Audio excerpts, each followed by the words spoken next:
Don't do that, you prick. What are you doing? You're such a prick. I'm trying to come through the No, door. you deliberately push that to try and push me over.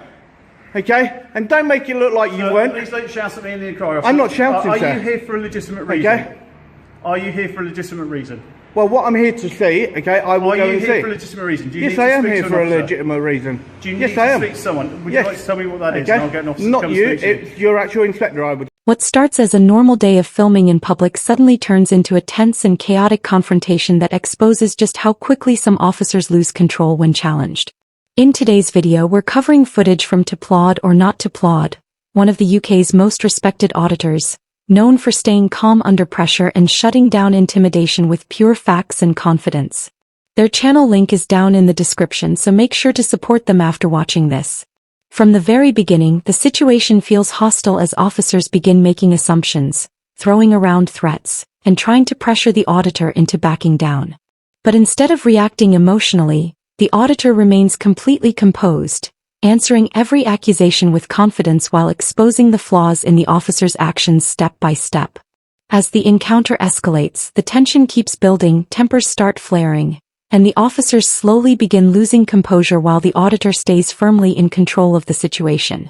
If you enjoy real police accountability videos that reveal what really happens during these encounters, make sure you subscribe because this one gets intense fast.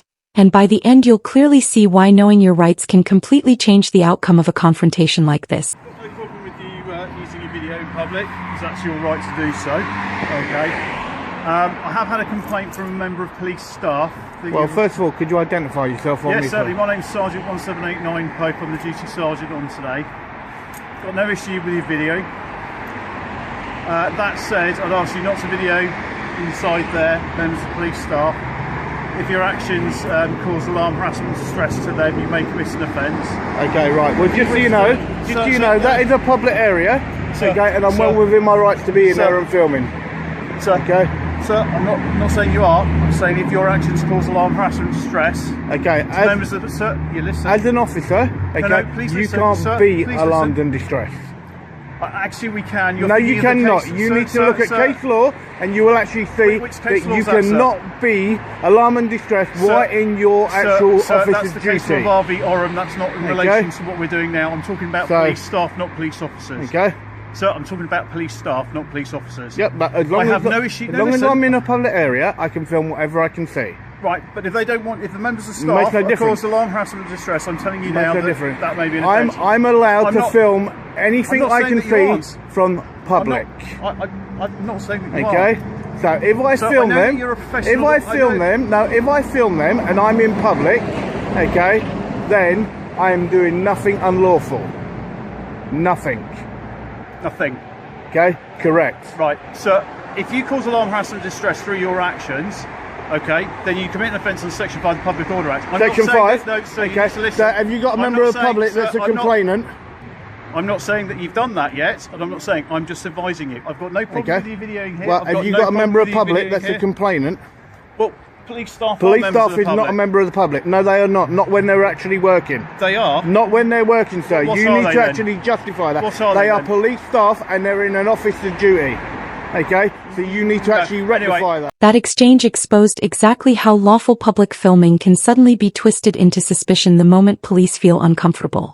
The sergeant initially claimed there was no issue with the camera itself, but almost immediately shifted toward vague warnings about alarm, harassment, and distress after staff members complained. Instead of getting pulled into emotional arguments or defensive reactions, the auditor stayed focused on the facts, clearly separating police staff complaints from actual criminal behavior and refusing to accept vague accusations as legitimate authority. Throughout the encounter, the auditor never allowed the officer to control the narrative or redefine lawful activity as suspicious conduct. Every time pressure was applied, it was met with calm legal precision and direct questions demanding proper justification. The sergeant attempted to use psychological pressure and broad language to create uncertainty, but the auditor answered with clear legal definitions that shifted control straight back to the informed citizen. In that moment, the warning began to fall apart because once the law was stated clearly, the intimidation lost its power and the confidence behind the threat started collapsing with it. Encounters like this prove that legal clarity can act like armor because when you understand the boundaries of the law and communicate them calmly, pressure tactics become far less effective. Knowing your rights, staying composed, and refusing to be intimidated can completely change the direction of an interaction like this.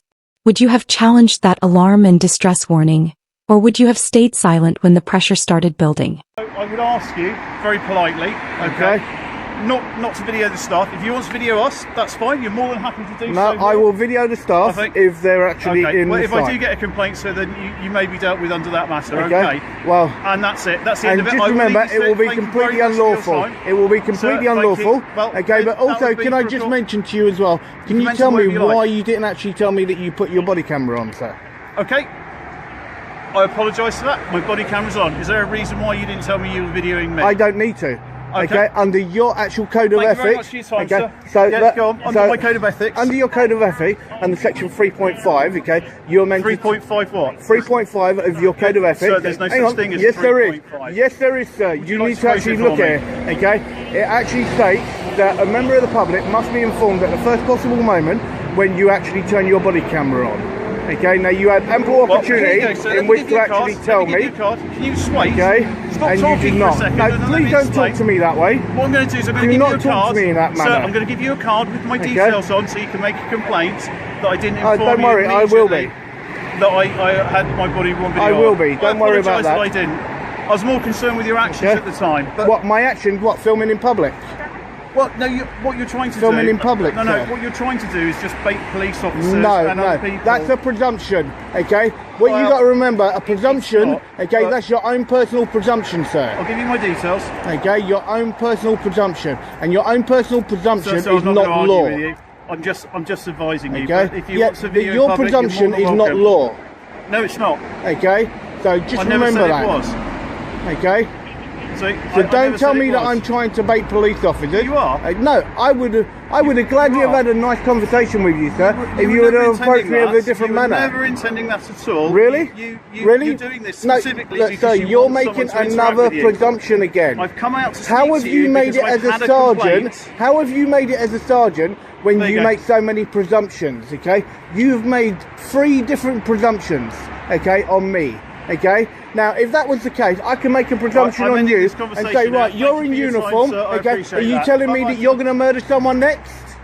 This is the moment where legal knowledge completely shifts the balance of power. The sergeant tried to introduce an unofficial rule in a calm and polite way, suggesting that filming officers might be acceptable but filming police staff could suddenly lead to consequences.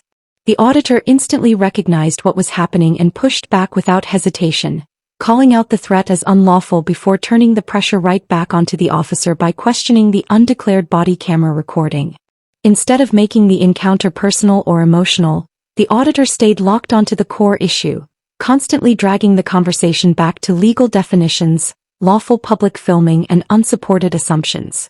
That approach exposed the real tactic being used, creating fear through vague warnings about future consequences in order to force immediate compliance without ever clearly explaining an actual offense.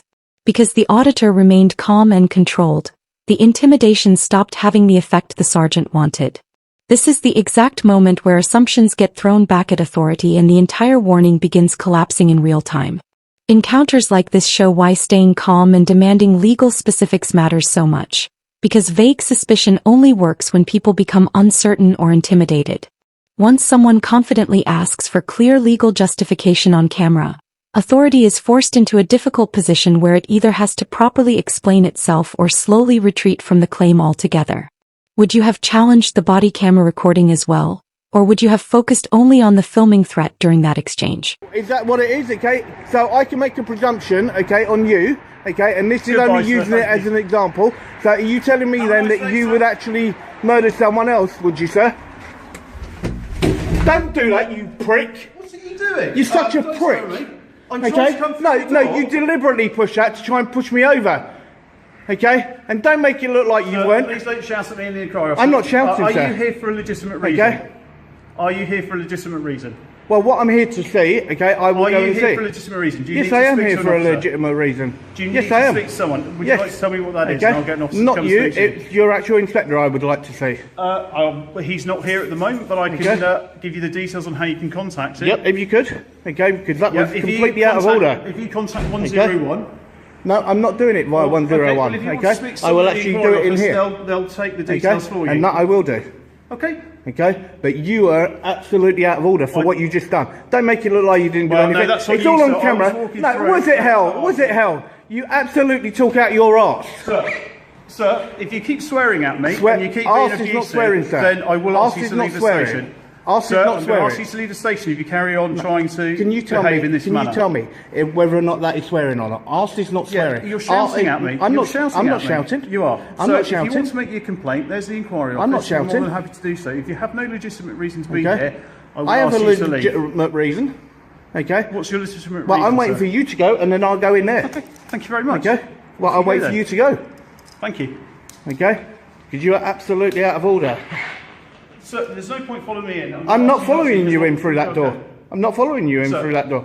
No, I want you to go, and then I'll carry on with my business. Okay. And I've already told you that 3 times. As soon as you go, I will carry on with my business. You're just being argumentative unnecessarily. No, you tried to push me over. I didn't. Yes, you did. It's all on camera, so don't worry about it. It's all on camera. Yep, and I will be getting a copy of those. I'm sure you will, sir. You have a nice day. Thank you for your time. All right. Absolutely. What just happened there was a perfect example of escalation caused by frustration and provocation colliding in real time. The auditor used an intentionally absurd hypothetical to expose the weakness in the sergeant's assumptions, and the reaction was immediate. The officer lost composure, started swearing, and tried to regain control of the encounter through emotion instead of authority. But the auditor did the exact opposite. Rather than matching the aggression, he slowed the situation down, demanded space, and made sure the entire exchange stayed focused on the camera. That single moment completely shifted the balance of power. Up until then, the sergeant was attempting to maintain the image of calm professionalism and control, but the second the insults came out, the frustration underneath became visible. Once emotion replaced composure, the authority behind the warning started collapsing. The auditor recognized that instantly and stayed calm enough to let the officer's own behavior speak for itself on camera. This is where the mask slips and professionalism gives way to irritation, exposing how quickly confidence can disappear when assumptions are challenged directly. Encounters like this prove that calm facts are far more powerful than emotional authority, because when you refuse to react emotionally and keep demanding clear specifics, intimidation starts losing its effect. The real lesson here is simple. Stay composed, stay precise, and let reckless behavior expose itself without helping it escalate further. Do you think that outburst was a genuine loss of control, or was it an attempt to provoke a reaction from the auditor? And how would you have handled that kind of pressure in the same situation? If this breakdown helped you better understand manipulation, pressure tactics, and authority in real time, make sure to like this video and subscribe for more.